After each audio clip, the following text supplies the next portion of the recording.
Ancient Sumerian technology. Boom! Got the supervisor out here helping today. Through here, into the fuse box. Okay, now what?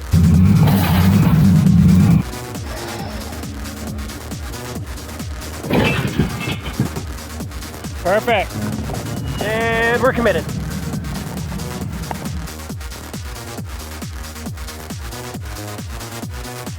Alright, so we got a 17 Pacifica here. This is a Pentastar. It has a active misfire in cylinder 2, which is the one in the middle and the back. It's got 104,000 on it, original plugs, so you figure, okay, it's time to put a set of plugs in it, maybe a coil on that cylinder, depending on how long it's been misfiring. So pull the plug out, it's damper than it should be, throw plugs in it, and a coil. It still has the misfire. So customer brings it into the shop, tells me that it's been steaming a lot, and so I get a look at the coolant bottle there, and it's empty. There's nothing in there. So did a little bit more digging, pulled the intake off, and you could see that the plenum was much cleaner than it should be.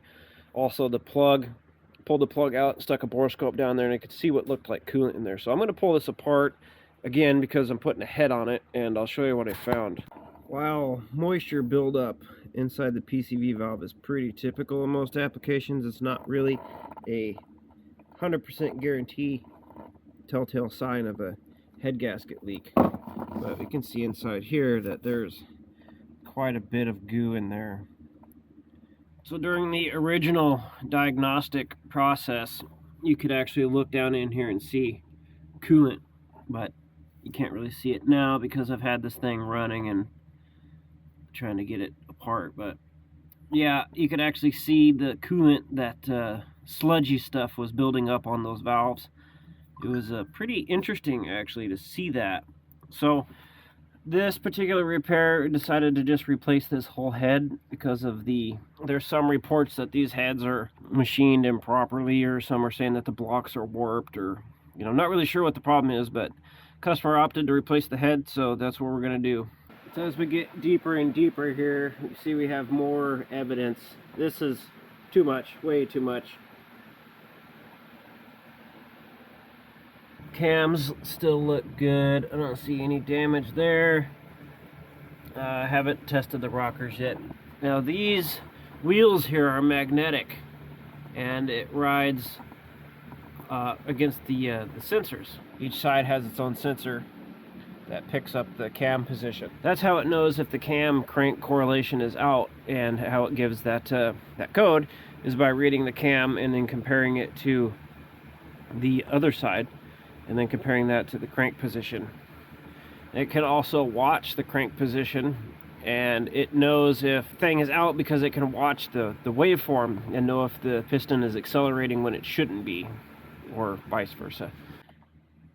Just a quick one here. We got a 17 Pacifica. Most of these 3.6s, the newer ones, are mostly the same. If you're doing a Serpentine Belt, you look it up, it says something like 2 hours. You're like, well, that's weird. Looks like it's just a belt. But the thing is, the belt goes around the tensioner there, so you have to pull the tensioner off to get it out.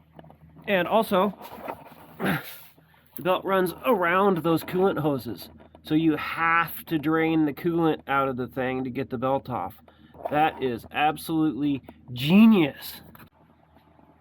Alright, we're getting this thing torn down even further. Now, I thought I was going to be able to get in there and get that bolt off of that guide, but it looks like it's not going to be possible, so I'm forced to pull the cover on this thing. So that's what I'm doing right now, getting the stuff out of the way. Got the valve cover off.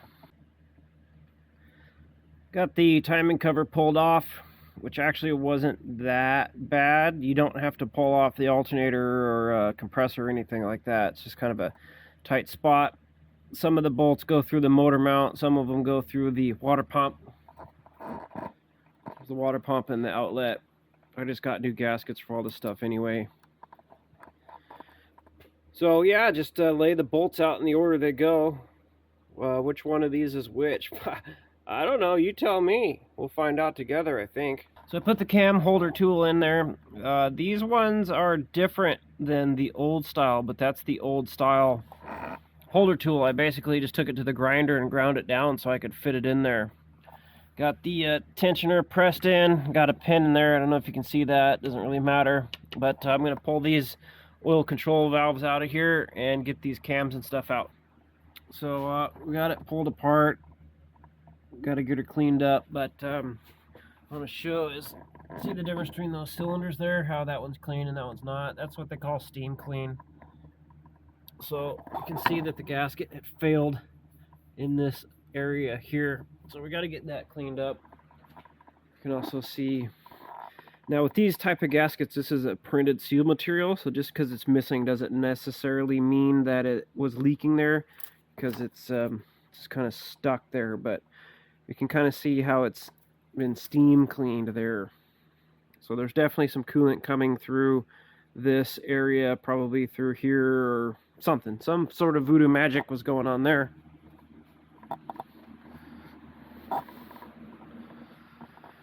So here's the head. Swapping over parts.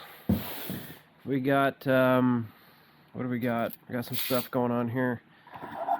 So here we can see where the leak was. Here's that coolant passage somewhere in this area. You can see where that cleanliness is.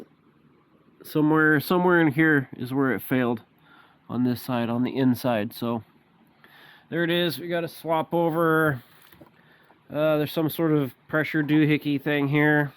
And let's see, what else do we got? We got a block off plate here that has to be transferred, and also don't forget about these 3 bolts here. These ones, that one, this guy, and there's also an oil temp sensor that goes in over here on this side, which is in the pile over there. So yeah, this has been an interesting journey.